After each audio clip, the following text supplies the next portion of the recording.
Alright guys, welcome back. So today we're gonna go for a quick ride. I wanted to do a review for the MT-07. It has about almost 8,000 miles. I don't know if you guys can see right here, about 7,800 miles. I have to do the 8,500 mile maintenance here soon, which is actually gonna cost me about $2,000 if I do it with a shop. So I might just do it myself, honestly. But here you have the MT-07. I know you guys have probably not seen this in a while now. It's a little dirty, obviously. Been riding it every day to go to work and back. I only had it for about a year, and I already put over 8,000 miles on it. So I ride this more than I ride the truck. But yeah, so 8,000 miles later, have I seen any specific issues with the bike? And the answer is yes and no. The only real issue I've been running into has been the clutch and the transmission, so the gear shift. Now this is the 2023 model or 2024 model, I think it's 2023. They have a recall. They have a recall for the oil that they put in here, and this oil that over here tends to, for whatever reason, whenever it overheats or heats up because of the engine, it just acts up. I don't know if it's this one here or this one right here, but it starts to rust up essentially.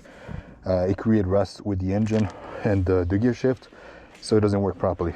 So that's what I had a recall letter sent out to me, so I need to still do that. Actually go to Yamaha and get this fixed.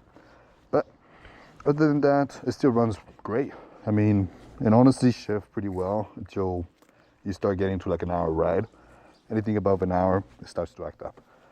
But other than that, let's start it up, have you guys hear it. Yeah, there's no issue starting. Everything else still works perfectly fine. Have to let it warm up a little bit. Alright, let's get on the road, guys. I'm gonna have you guys listen to the exhaust. This thing still sounds pretty fucking amazing, honestly, after 8,000 miles on it, especially when I downshift. But this bike overall is just absolutely a chef kiss, honestly.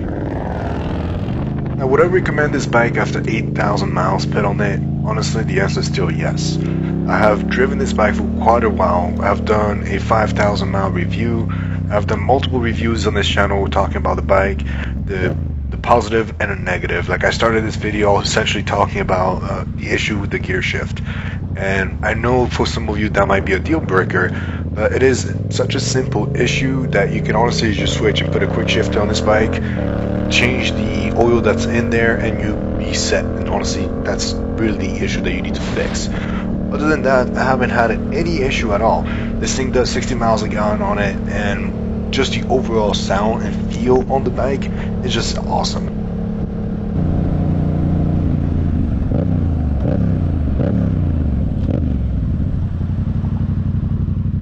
Now, would I recommend this bike for a beginner? And the answer is most likely gonna be yes.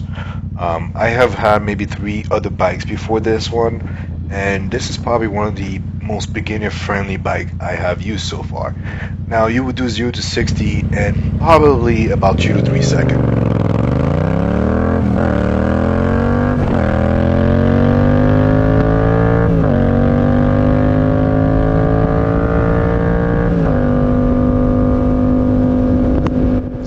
I think it's 2.64 or something like that it's rated at.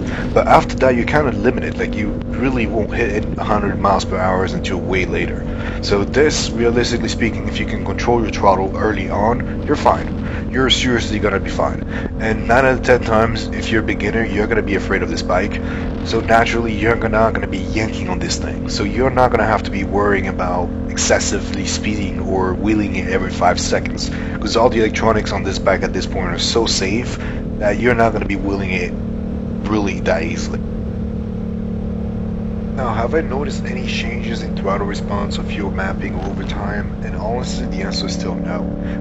I have been roughly about using the same amount of gas everywhere I go, anywhere between 55 to 65 miles a gallon, which is honestly great, especially since where I work is about 35 miles away one way. So I realistically have to fill up every other day when I'm riding this bike. Now, regarding to throttle response, it's been pretty awesome regardless. The only issue is the gear shifting. So this is due to the recall. Is the stock seat still comfortable on long rides? Now this is a good, really good question. Mostly because this is something I talked about in one of my other reviews, the 5,000 mile review, which I still haven't done a thing about. Which is honestly, this stock seat sucks, especially for long rides. Mostly because after a bit, they get really hard. Probably mostly because of the heat here too. When it's 100 degrees out, after a bit, it just kind of gets mushes down. So it feels like you're straight up on metal, and sometimes the heat alone kind of sets the seat, really warm. So your growing area isn't exactly having the best of its day. So I would highly recommend for you guys to invest the $100 or the $50, whatever it costs for you to get a smoother and softer seats. It's highly valuable if you ride longer than an hour a day. For all you Karens out there, it is perfectly legal for you to lane filter here. You can't lane split, but you can lane filter. I have no idea what the fuck she was saying, but it sounds like she didn't like me filtering very much. Just got a quick workout in, but let's talk about maintenance, because I know a lot of you probably, this is the most important question, especially after 8,000 miles on a bike. Has the bike had any mechanical issues or failures so far? And honestly, besides the gear shifting, kind of locking up, when you're shifting up, I haven't had any issues. Now this is a recall, so it's honestly just kind of part of the bike. They all come with some sort of issue here and there. But other than that, have I had any sort of mechanical issues or anything that I need to take into the shop for? The answer is no. Everything is essentially stock except for the exhaust and some of the additional items that I've had added onto the bike here and there.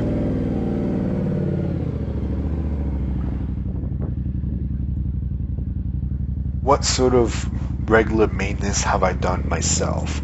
Now, besides the 500 mile range, which is essentially important for the warranty reasons, I have done literally everything myself. Everything including the oil changes, the chain cleaning, kind of checking up or like changing the battery, like basic stuff like that I have done myself. Now I haven't had the need to change the battery or do anything exceptional yet, but those are all things that are very simple, especially on a bike. It literally takes you 20 minutes to change the battery because it's under the seat. Honestly, it won't even take you that long, but if you don't know where it's at, you have to YouTube it. It takes 5 seconds. But other than that, literally everything I've done myself. It's really not that difficult. There's thousands of YouTube videos out there. I'm sure I'll probably do one down the road regarding how to clean your chain, how to clean your, change your oil and things like that.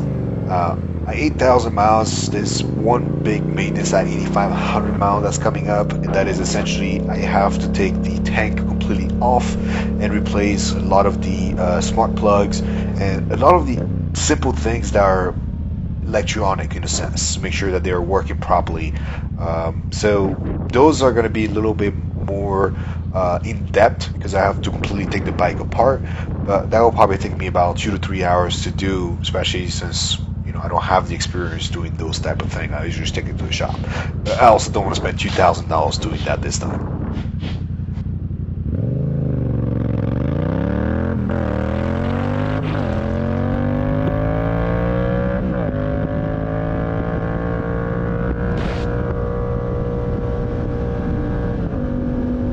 How expensive has it been to maintain at this point? Now, like I said, I've had this bike a little bit over a year, and honestly, besides the 500 mile oil change and kind of just doing their general maintenance, it's been pretty cheap. The 500 mile just kind of overall maintenance cost me, I think it was about $350 to $400. That was probably the most expensive one out of all. And oil change and just cleaning in general, like the chain cleaning, I bought everything on Amazon for like $22, and it came with the cleaning little spray and the oil for the actual chain. And depending on where you buy and how you buy them, they usually come with brushes and everything else. You don't need to spend money on those things additional. It all come in a combined thing for $23, and I've been using that every 500 miles since I got it essentially. So it's pretty cheap and awesome. So it's $23 right there, plus an additional about $350 for the 500-mile maintenance. It's $400 right there. So oil change, I did the oil change about 4,500 miles, and I haven't done another one since. I will be doing one at 8,500 miles. That cost me roughly about $32 for the oil and the filter. So overall, it was about $432 to maintain this bike for the year. So compared to a car and compared to a lot of like other bikes like Harleys, Ducatis, and other things like that, it is exceptionally very, very cheap to maintain this bike. Alright guys, if you watched until this very end, this video is a lot longer than I expected to be, but if you watched until this very end, I want you guys to go down in the comment section and just say maintenance. Just type down in the comment section maintenance, like that I know that you watched this video until the very end. And honestly, thank you guys so much for watching this video until the very end. There's so few of you at this point. That is awesome. So thank you all so much for the support. You guys have been absolutely amazing. If you guys want to see more videos like this, let me know in the comment section. I've been limited the amount of videos I make about the bike because they don't get quite a bit of view. So I just kind of go with the flow of traffic. So thank you so much for everything, guys, and I hope you guys have a wonderful day. Thank you all so much for watching. Hit the thumbs up and subscribe for more.